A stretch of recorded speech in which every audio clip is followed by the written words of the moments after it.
quiero, bueno, a través del texto de hoy, realmente quería compartir ah, un poco el viaje de estos meses que estuve por fuera.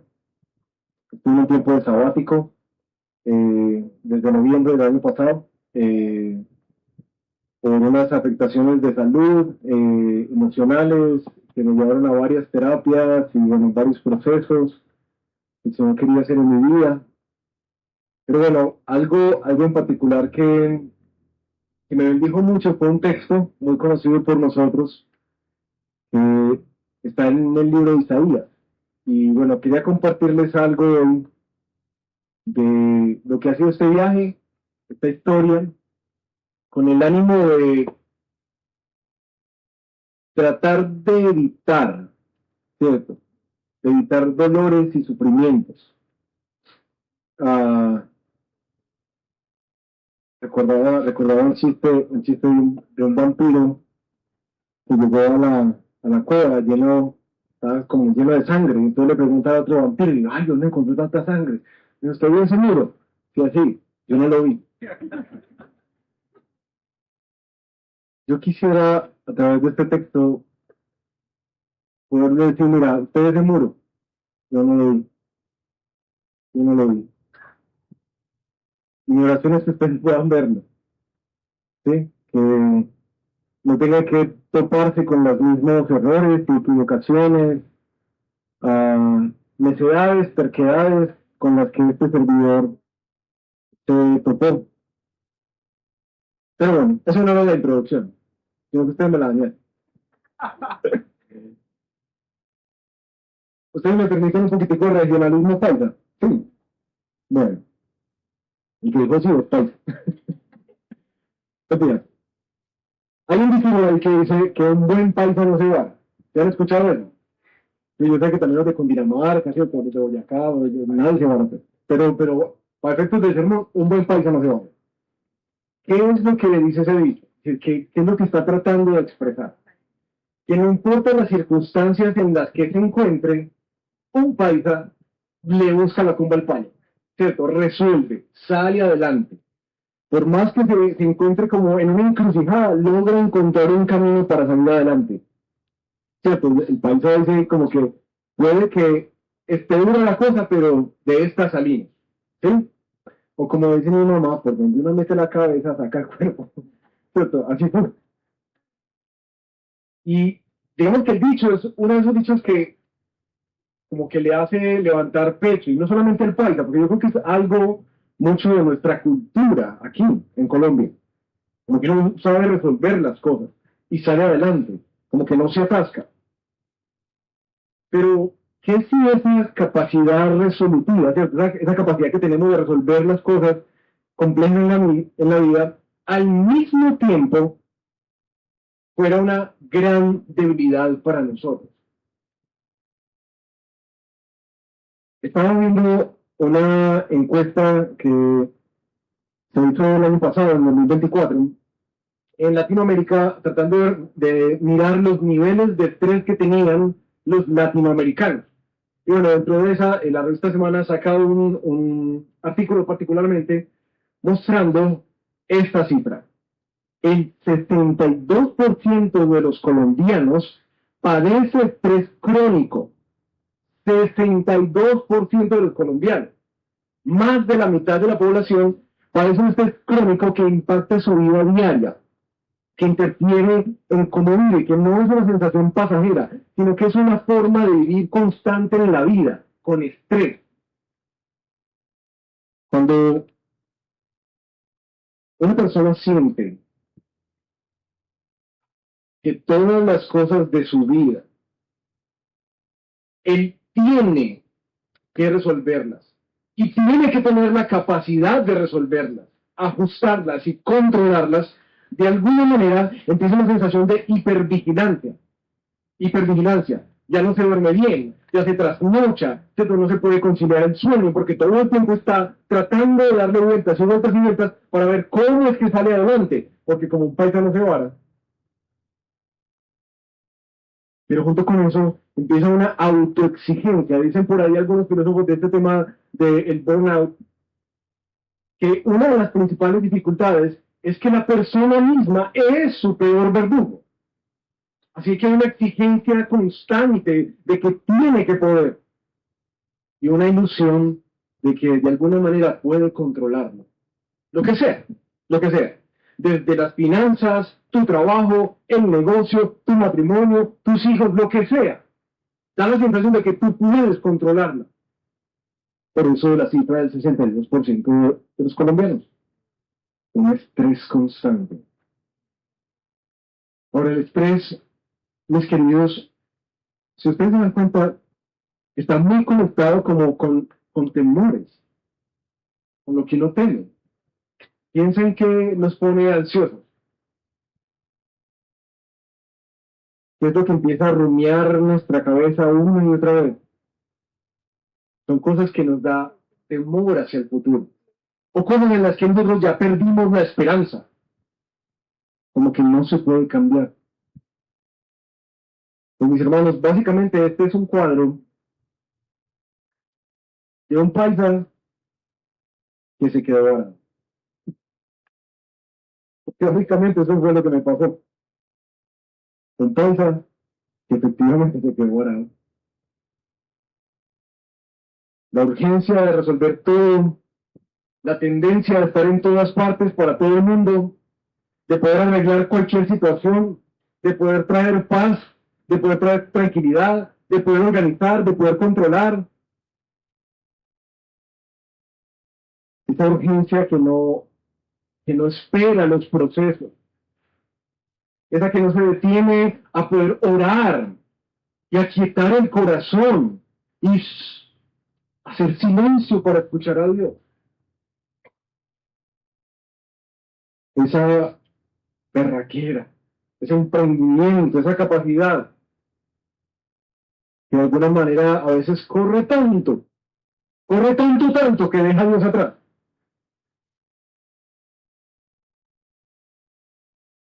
Esa ilusión de jugar a ser Dios en la vida. Me llevó por segunda vez en 2 años a quedarme varado, varado, sin la capacidad ni siquiera de ayudarme a mí mismo. Yo quiero compartirles este texto de Isaías 40, porque fue un texto que me bendijo mucho y me sigue bendiciendo al salir de este periodo del burnout. Y oro que el Señor nos dé gracia para poder entenderlo, discernirlo juntos y disfrutarlo juntos. Permítanme orar. Amado Padre,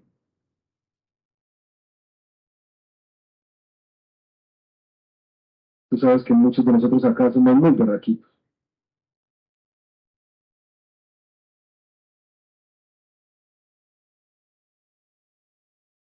que muchos nos ven como esos que no se varan, esos que son capaces con mucho, esos que siempre salen adelante. Sabes, Señor, que de alguna manera quiero compartir lo que tú has hablado en mi corazón, con el ánimo de ser vulnerable y de alguna manera con mi vulnerabilidad tú te veas más grande, más suficiente, más necesario para nuestra vida.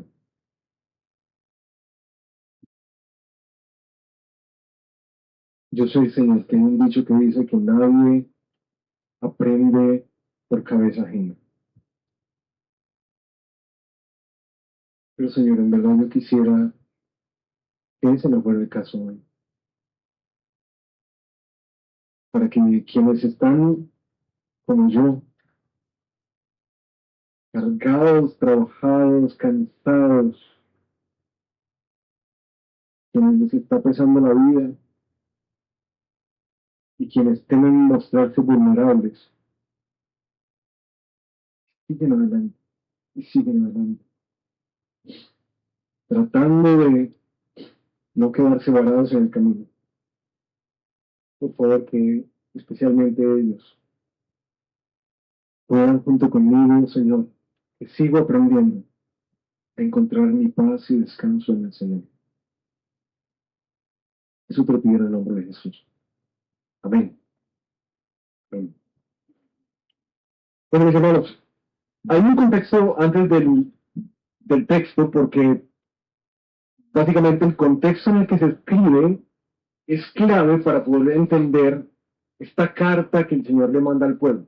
Así que permítanme entrar un poco al contexto para que tenga sentido lo que vamos a estar estudiando hoy en Isaías 40.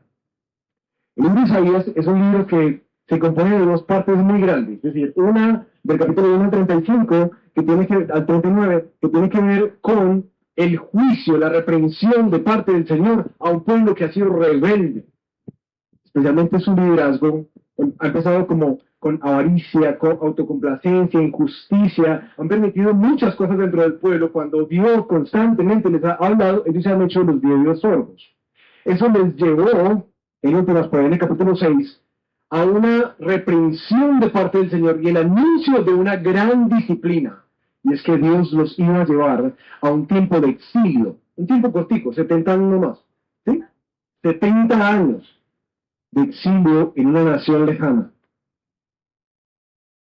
Ahora, esta realidad llegó.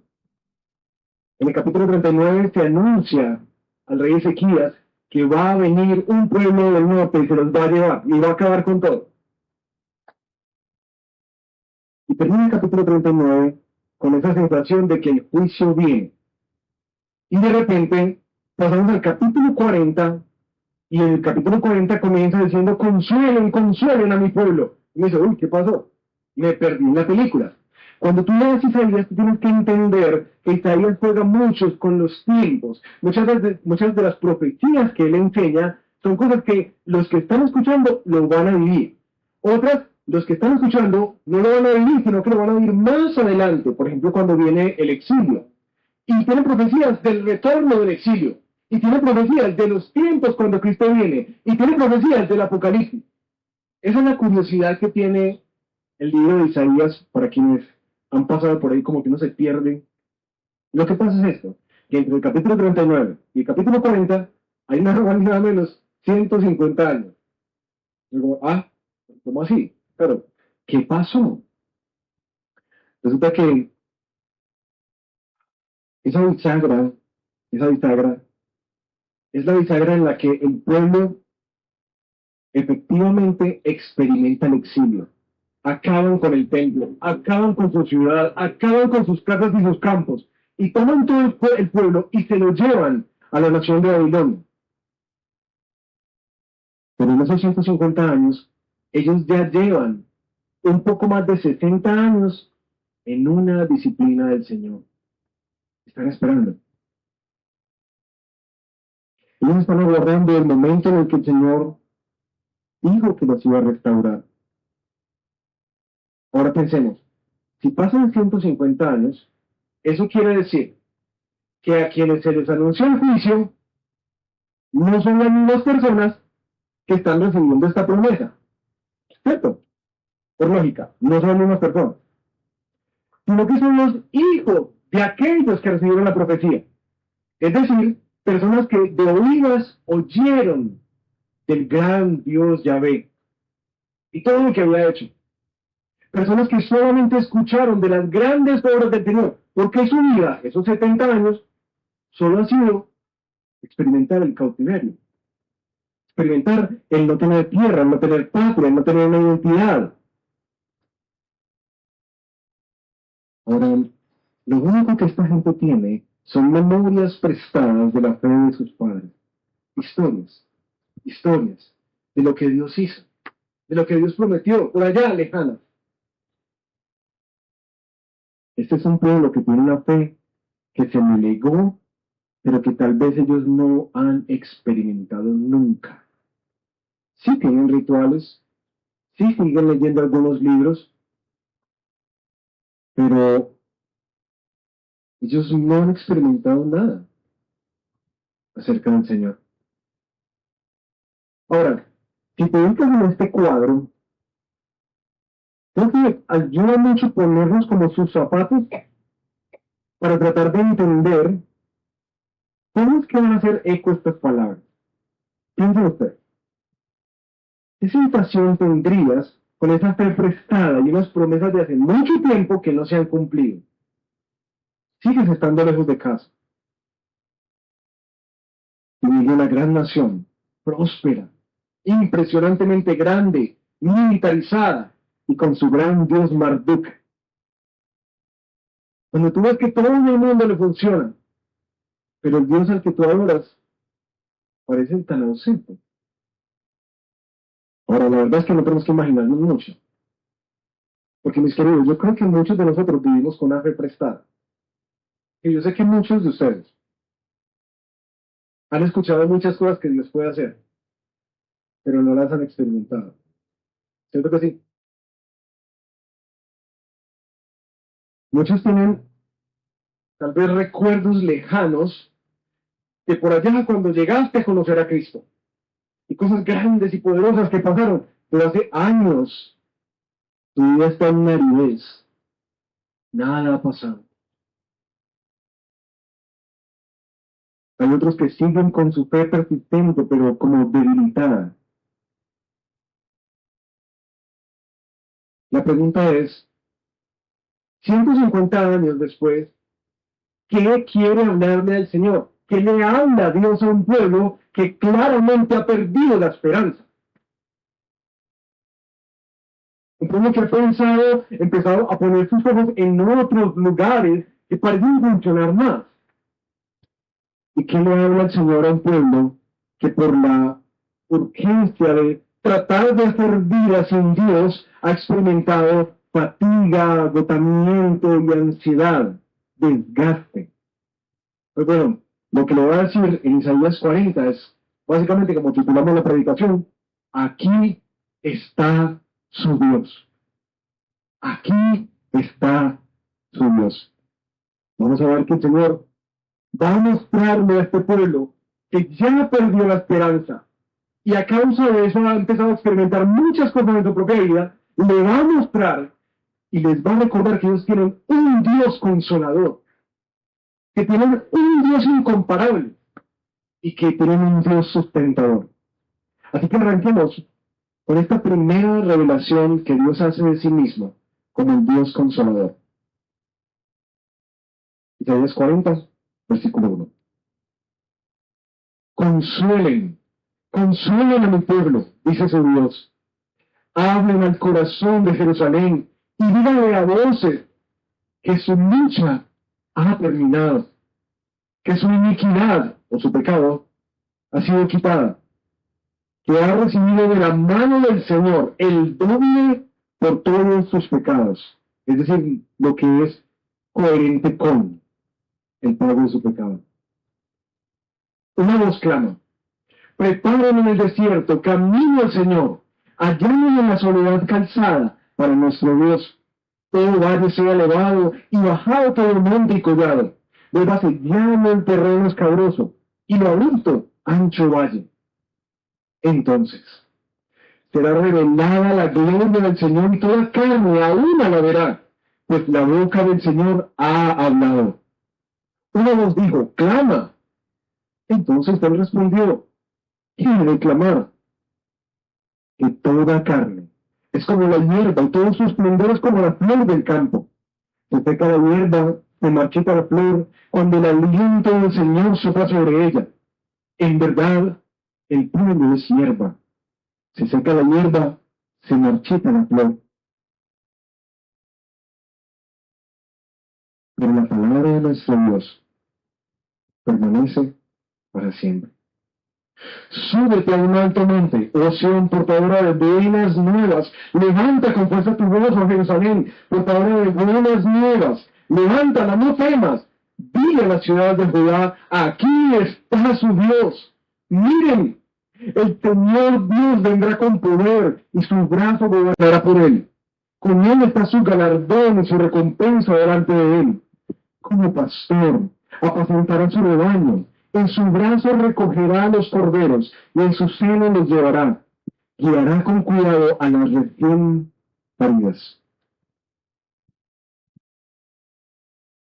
Recuerden el cuadro del pueblo. Un pueblo desesperanzado. Lo primero que aparece Dios hablando a este pueblo que ha perdido la esperanza con una espera tan larga es que ellos tienen un Dios consolador. Uno que aparece en medio de la historia para decir consuelen, consuelen a mi pueblo. Uno que llama, hablen, griten, clamen, pero díganle a este pueblo, aquí está su Dios. Pero ¿de qué manera nos consuela? Dios aparece, en primer lugar, versículo 2, para consolar la culpa de sus pecados. Porque recuerden que ellos están allá. ¿Por qué? Por sus pecados. Entonces es inevitable sentir que este pueblo tiene sobre sí la carga de la culpa que le dice, Steven, la embarró. Esto es por ustedes. Eso es una consecuencia de sus decisiones sin el Señor.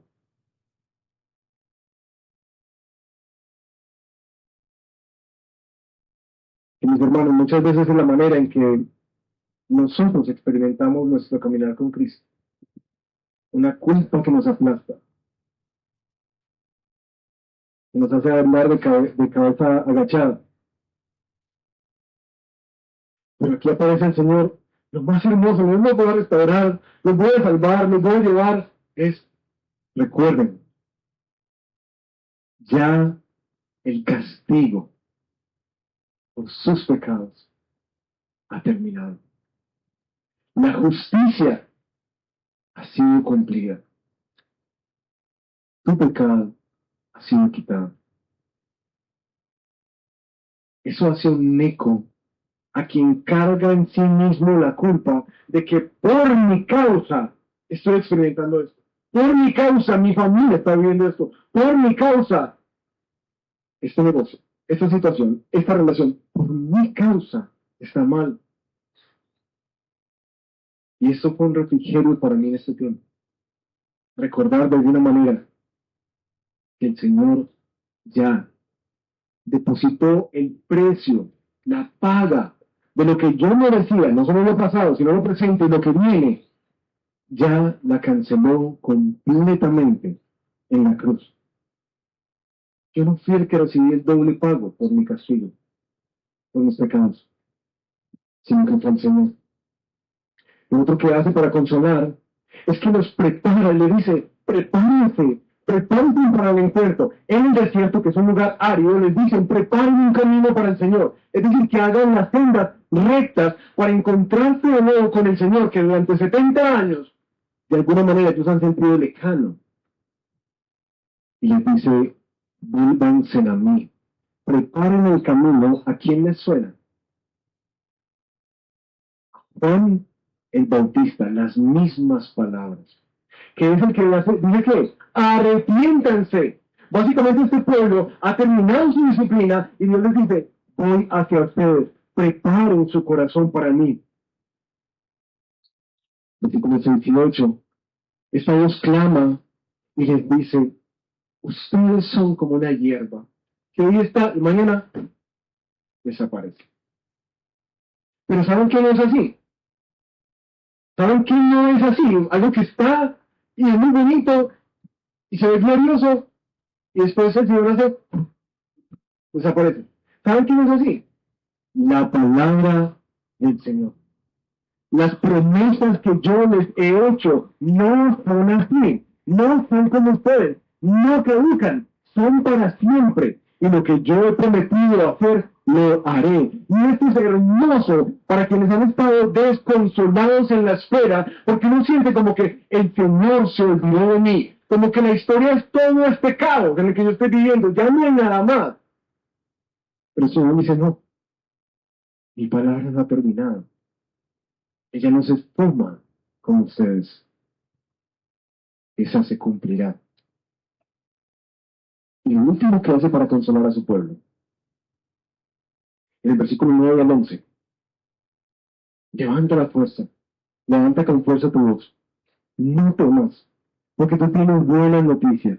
Aquí está su Dios. Y la imagen que le pone es del rey, que tiene fuerza, pero el pastor es cercano. Y viene y los trae, literalmente los ponen sobre el gazo, es decir, los acerca a su corazón para pastorearlos con delicadeza. Mis hermanos, ¿por qué el consuelo es tan importante en los tiempos de espera que generan tanta ansiedad y estrés en nuestra vida?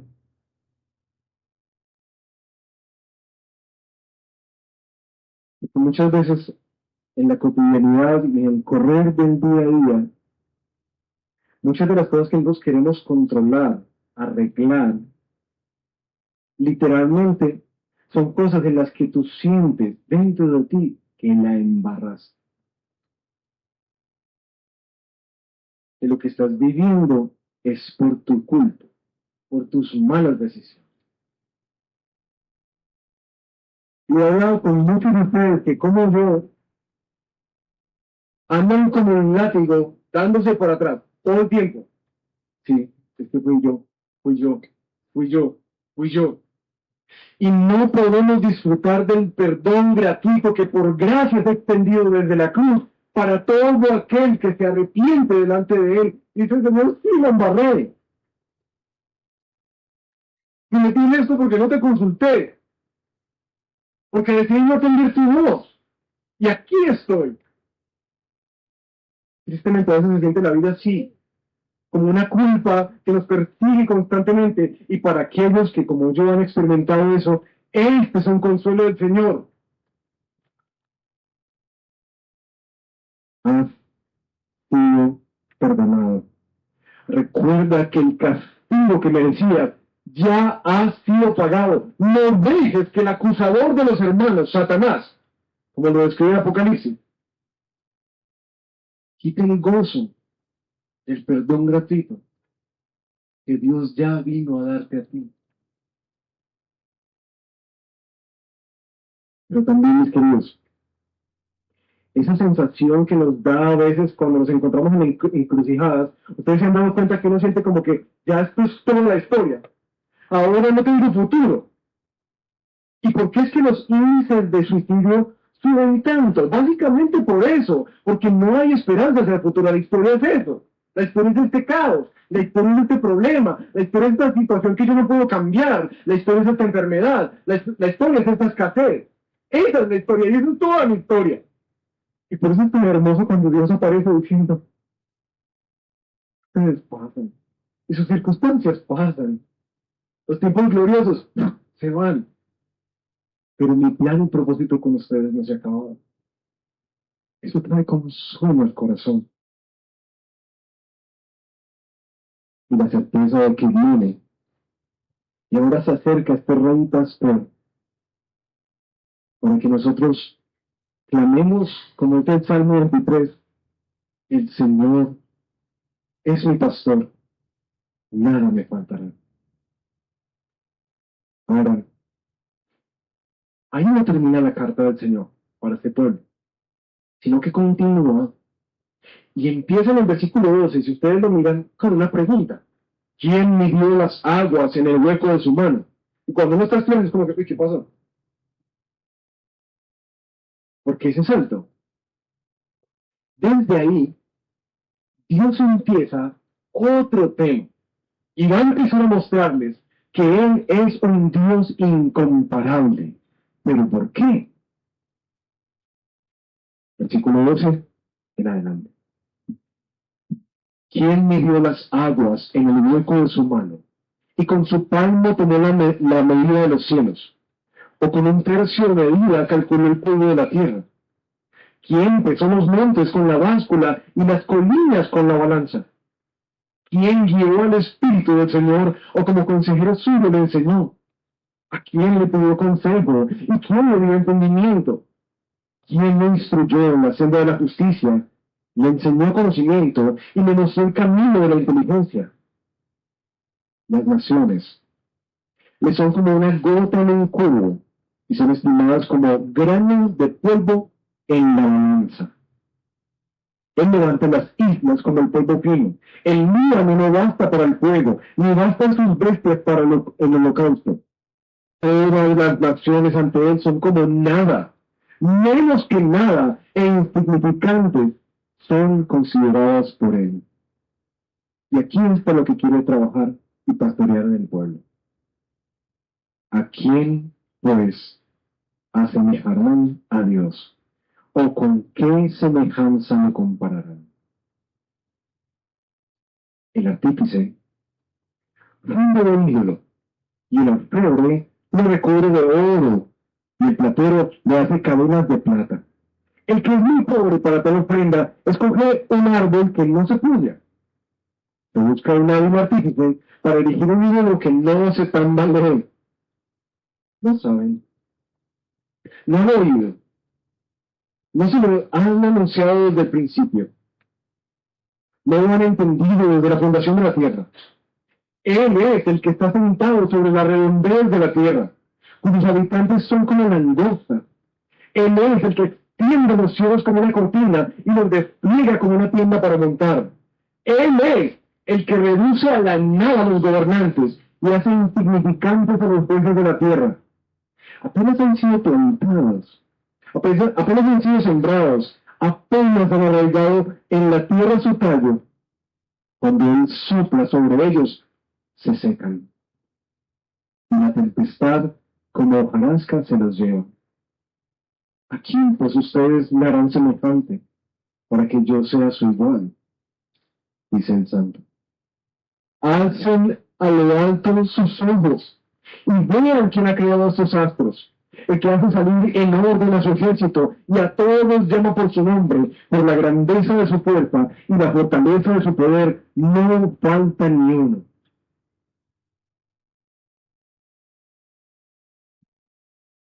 Una de las dificultades que enfrentamos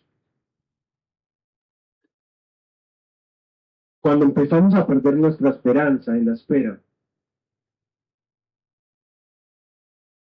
es que empezamos a mirar a otros lugares.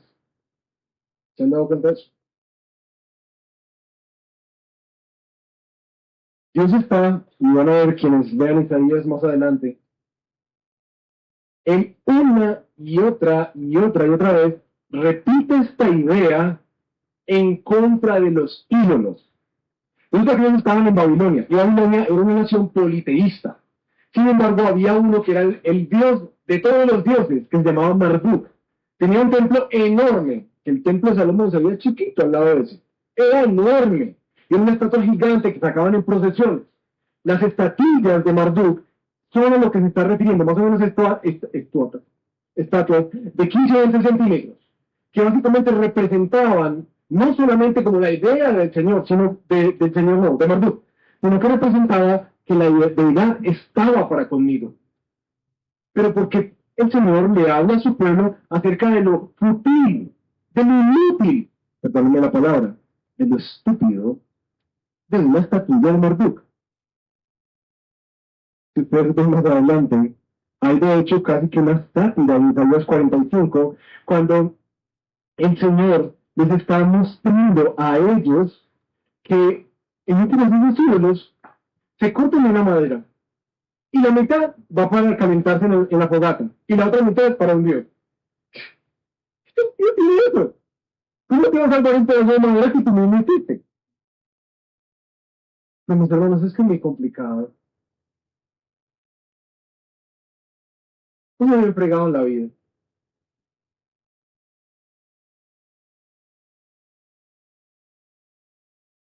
La vida ha hecho un caos, un nudo. Sea cual sea la situación que ha llegado a robarte paz. De Dios, ese del que has escuchado, parece muy distante. Y ahí es donde aparece la oportunidad para la idolatría. Básicamente, cuando uno siente a Dios distante, la idolatría tiene un caldo de cultivo perfecto. Y entonces uno empieza a mirar por los lados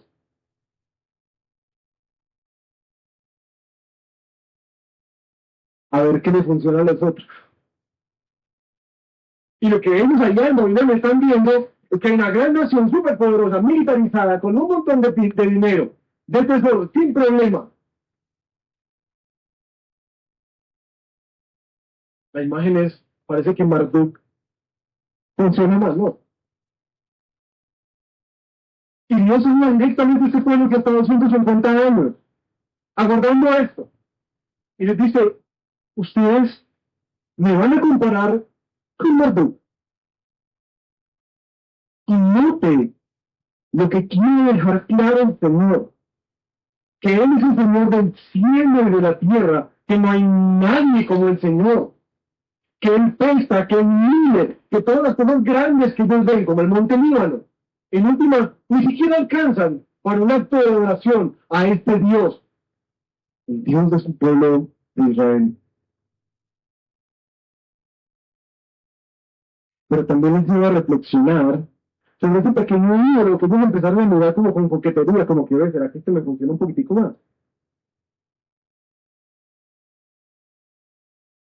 Pero lo que Dios exige de él es un montón de preguntas en la mente. ¿Quién tiene esta dimensión para poder pesar las colinas? ¿Qué proporción tiene que tener el Señor para poder medir los océanos? ¿Quién tiene ese alcance? ¿Quién tiene esa supremacía?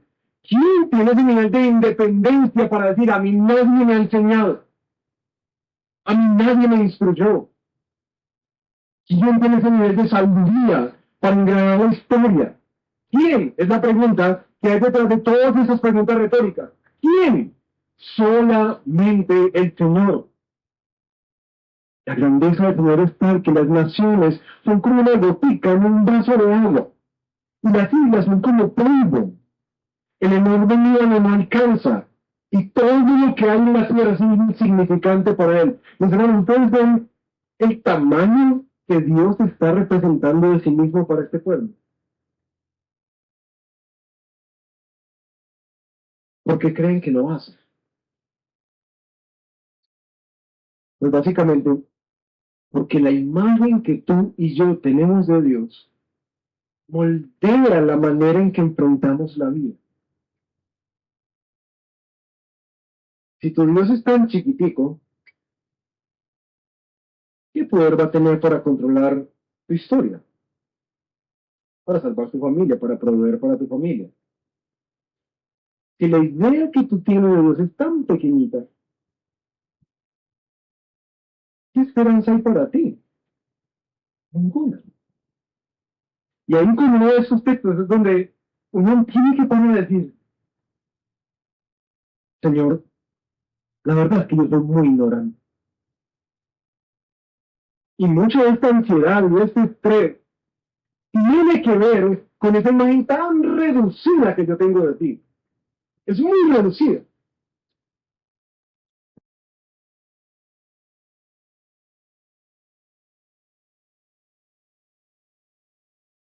¿A quién me van a asemejar?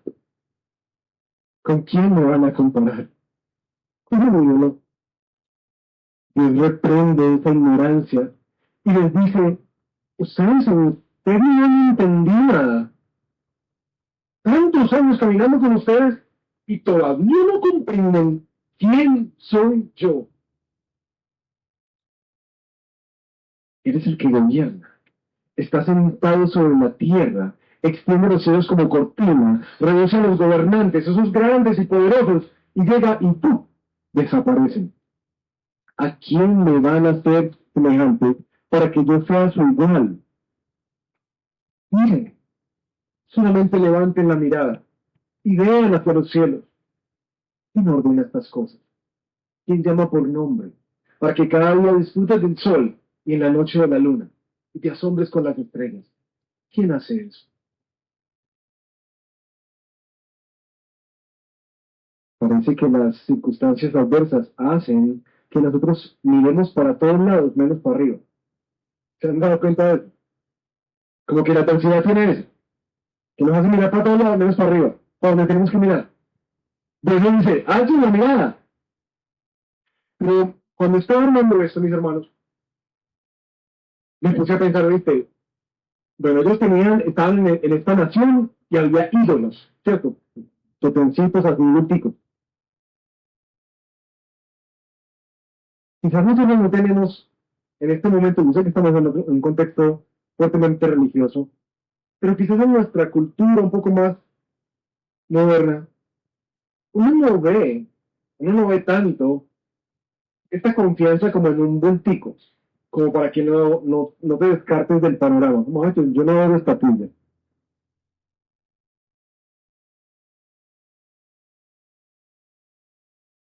Pero si nosotros no tenemos un lugar a donde mirar, una estatuilla de Marduk a donde mirar para tener esperanza, ¿a dónde miramos cuando nos sentimos desesperanzados? Piensa un momento.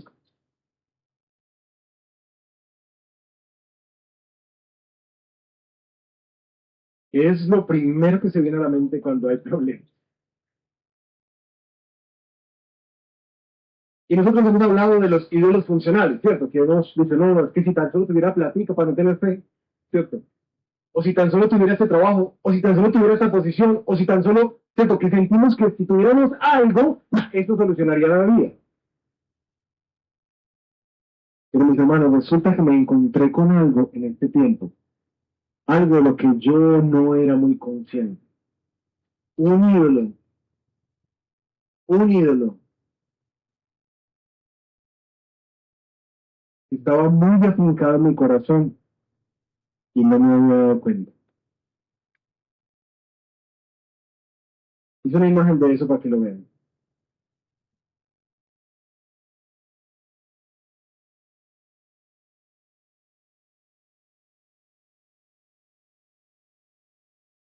¿Se reconoce el nombre de la foto? ¿Sí, más o menos? ¿Mm? ¿Qué está haciendo ese hombre?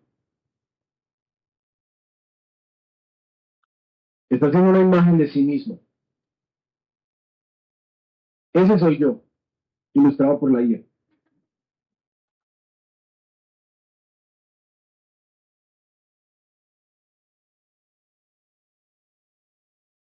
El pueblo estaba tallando ídolos, pero básicamente lo que están haciendo es un esfuerzo por fabricar su propia salvación, el lugar donde pueden tener su esperanza. Por eso, la imagen bíblica que uno para mí es, claro, la gran dificultad es este bendito dicho de que un paisa no se va. O para adaptarlo más a mí mismo, yo no me vale. Y ahí estaba yo. Y me empecé a dar cuenta que muchas de las sintomatologías que estaba experimentando en mi vida, básicamente estaban juntas apuntando a un mismo problema. Y es que mis ojos no estaban en el lugar que deberían estar. Mis ojos estaban en mí, en mí, en el Padre, ese Padre que tiene la capacidad de discipular y enseñar de tal manera a sus hijos que esos niños se comporten así. Planito, planito. De hecho, de poder proveer para ellos, sustentar mi hogar. El Padre que es capaz de producir que sus hijos conozcan al Señor. Eso depende de mí. Y todos mis esfuerzos, y todos mis anhelos, y todos mis planes, para tratar de garantizar de que eso pase. Y ahí estaba también el esposo, que claro, él quería ser sol, el salvador para su esposa. Tratar de ayudar en cada momento, en cada situación, que todos esté bien, que estén en paz, tener todas las respuestas, tener todos los recursos, tener todo lo que se necesita para garantizar que haya paz, gozo, lo que sea, tanto para ella como para mi hogar. Y ahí estaba el pastor, ese que es omnipresente y que es capaz con todo, que puede solucionar la vida de todo, cualquier persona si tan solo tuviera la oportunidad. Ay, qué pecado.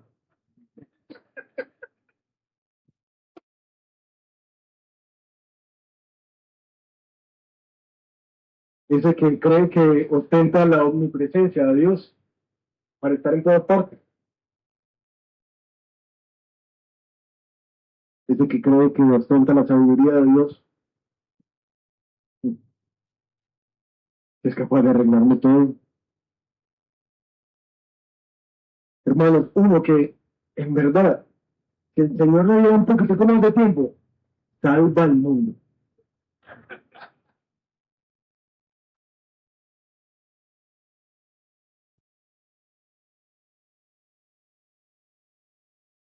Claro, las cosas en las que no veía volar al Señor hicieron de mí mismo el lugar de mi confianza. Yo garantizo la vida. Yo garantizo el bienestar de mi familia. Yo garantizo la salvación de mis hijos y el bienestar de ellos. Yo garantizo el futuro de esta iglesia. Yo lo hago. Eso es lo que estaba detrás. Ahora, yo no me quiero presentar como alguien recuperado. Pues imagínense que, voy a contarles. Imagínense que cuando llegué de este tiempo, con el tema del aseo y todo eso, uno de los miembros del consejo se me acerca y me dice, bueno, no pasa, mira, todo va bien, pero mira, hay una situación, pero esa situación ni tú la puedes resolver. ¿Sabes qué pensé yo para mí? A mí mismo. Mm, Solo mírenlo.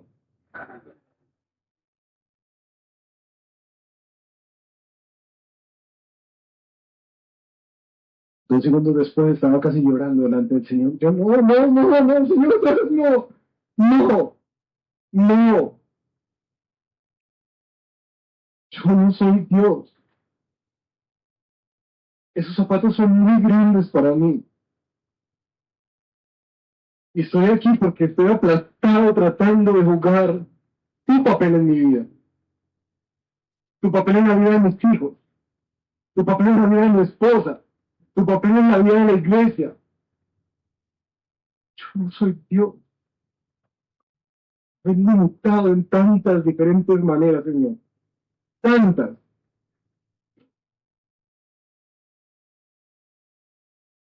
Estoy cansado y exhausto. Señor, ni yo mismo me pude salvar. Yo no soy Dios. Esa estatuilla que hice no me funcionó para nada. Bueno, sí para mucho. Para avergonzarme a mí mismo de esa altivez del corazón. Pero la carta del Señor no ha terminado. Y termina de una manera tan hermosa que creo que es el texto que más conocemos nosotros. En donde Dios le dice que Él no solamente es un Dios consolador, sino que es un Dios sin comparación. Y aquí te va a recordar que a pesar de todos sus enredos y de seguir después de 70 años de una disciplina mirando para los lados y no para arriba, aún le van a decir, yo soy el Dios que te sustenta. La humildad del Señor es hermosa. Su compasión y su paciencia con su pueblo es hermosa. Versículo 27. Porque dices Jacob y afirmas Israel, escondido está mi camino del Señor y mi derecho pasa inadvertido, mi Dios. Básicamente ellos están diciendo, Dios te olvidó de nosotros. Lo que nos está pasando no le importa o no quiere hacer nada. Y Dios les dice, ¿ustedes por qué están diciendo eso? ¿Por qué se están quejando de esa manera? El Dios eterno, el Señor, el creador de los confines de la tierra, no se fatiga ni se cansa. Su entendimiento es inescrutable. Él da fuerzas al fatigado, y al que no tiene fuerzas aumenta el vigor. Aún los mancebos se fatigan y se cansan, y los jóvenes tropiezan y vacilan. Pero, Los que esperan en el Señor renovarán sus fuerzas, se remontarán como con alas de águila, correrán y no se cansarán, caminarán y no se fatigarán. Una de las cosas que me llamó la atención de esta parte de esta profecía es porque el Señor ahora ya no se representa como alguien enorme, grande y fuerte solamente, sino que dice, yo no me fatigo, yo no me canso y mi entendimiento no tiene límite. Yo doy fuerzas al fatigado y al que no tiene fuerzas le aumento el vigor. ¿Qué está pastoreando Dios en este pueblo? Pues básicamente Él está hablando a un pueblo cansado. ¿Sí? ¿Sí se dan cuenta? Un pueblo que está cansado, está reventado. Y lo que les está diciendo no solamente es que Él quiere darles nuevas fuerzas y fortaleza, sino que ellos se cansan, ellos se fatigan, ellos tienen un entendimiento limitado de su vida, de las cosas, pero Dios no. Lo que están haciendo es, mírenme a mí, ustedes que ostentan tanto ese dicho de que no se varan, de que por donde entra la cabeza sacan el cuerpo, de que pueden resolver todo. Mírenme a mí, ustedes que están cansados de tratar de solucionar su vida por sus propias fuerzas, o mirando hacia otros lados, o mirándote al espejo, diciendo tú puedes. Cierto que eso hay movimientos que dicen, no, háblate a ti mismo, tú eres capaz, hay fuerza en ti, eres hermoso. No, no sigan mirándose, no sigan mirándose. O al menos mírense para ver cuán cansados están sin mí, pero miren hacia arriba. Tú te fatigas, yo no. Tú te cansas, yo no. Tú no entiendes, yo sí. Y lo más hermoso es que el Señor aparece diciendo eso no para decir, ¡ajá! Que tenemos que estar hablando de su pueblo. No le está humillando. Están diciendo, vengan a mí. Y yo quiero darle fuerzas al que está fatigado. Y multiplicarme fuerzas al que se siente ya débil. Eso no se trata de juventud. Eso no se trata de estrategia. Hay un secreto para renovar la fuerza de alguien que como yo quedó varado. ¿Cuál es? Lo ven en el texto. Esperar en el Señor. Otras personas que dicen confiar en el Señor.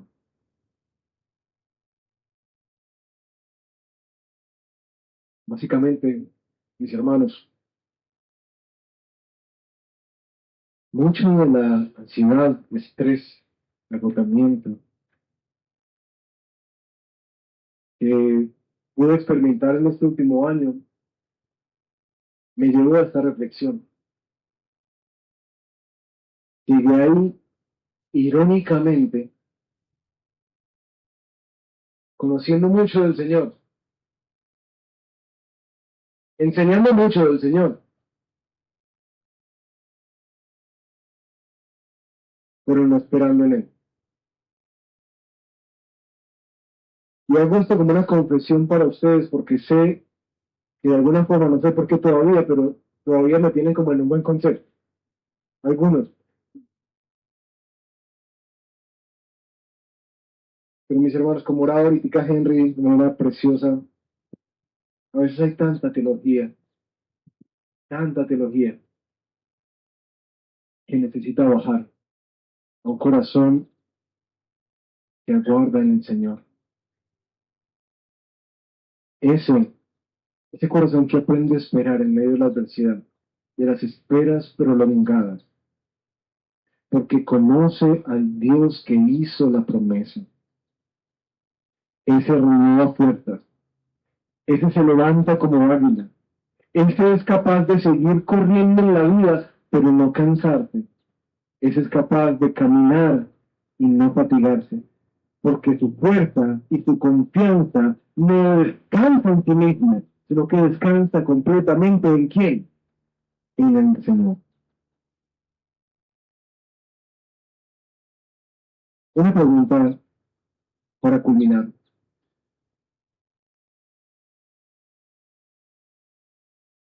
Si tú has estado viviendo esos síntomas del agotamiento y de la fatiga, del estrés, si estás en ese 62% de los colombianos, ¿cuál de estas tres características necesitas recordar hoy del Señor? Su consuelo, lo incomparable de su poder, la certeza de que Él suplirá.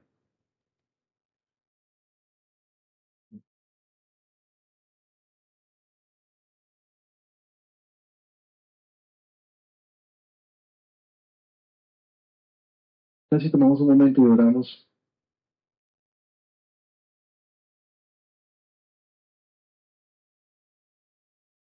y quisiera que ahí con los ojos cerrados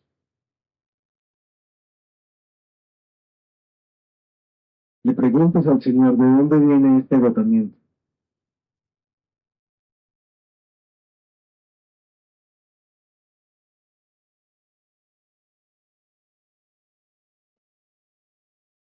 de dónde está viniendo este insomnio, estos dolores que han sido básicamente la somatización de las angustias, de los temores.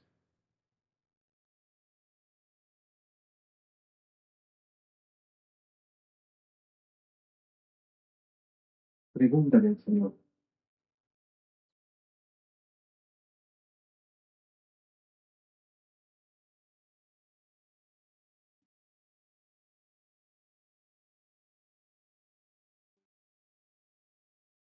Y si tú has estado experimentando aún después de este fin de año y comienzas el año cansado,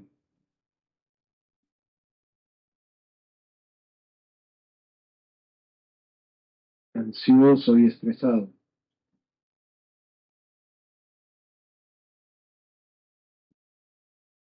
quiero invitarte a que te pusieras de pie. Si tú necesitas escuchar esa voz del Señor, si tú necesitas como yo renovar una visión de quién es el Dios en que he puesto mi confianza,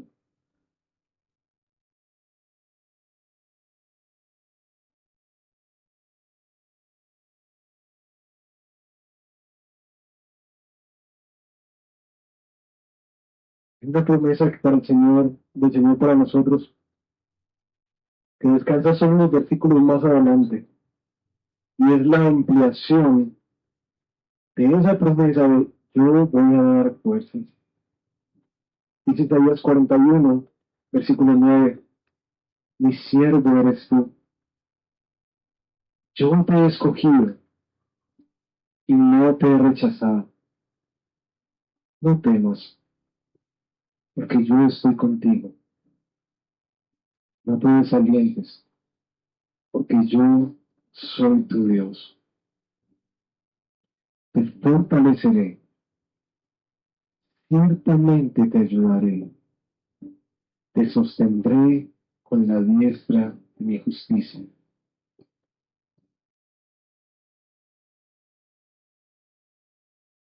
Señor, nosotros también en el exilio, aguardando el día que nuestro buen rey y pastor regrese por su pueblo. Batallamos con la incredulidad. Mucho de nuestro desgaste Hoy reconocemos, Señor, que tiene que ver con lo poco que esperamos y confiamos en ti. Por eso te pedimos perdón. Primero te pedimos perdón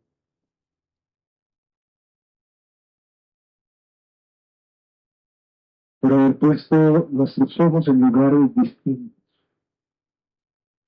especialmente perdón por la altivez de nuestro corazón, que nos ha llevado a pensar tantas veces, yo lo resuelvo, yo soy capaz, yo puedo. Perdónanos, Señor. Cuando nuestra primera respuesta no es caer de rodillas para decir, Señor, te necesito. Perdónanos cuando caminamos tan rápido y tan resueltos que ni siquiera paramos a orar. Que salimos tan adelante que te dejamos atrás. Perdónanos, Señor. Hoy recibimos estas palabras como unas palabras que vienen con ecos mucho más poderosos para nosotros cuando recordamos a nuestro buen Salvador Jesucristo. Hoy sabemos que hay consuelo a pesar de nuestro pecado, de nuestro orgullo, de nuestra altivez. Que la paga de nuestro pecado ya ha sido cumplida. Que tenemos su perdón. Pero también recordamos que ya no tenemos que mirar en ningún otro lugar porque te tenemos a ti. Y como cantamos, Jesucristo basta, tú bastas, tú eres suficiente.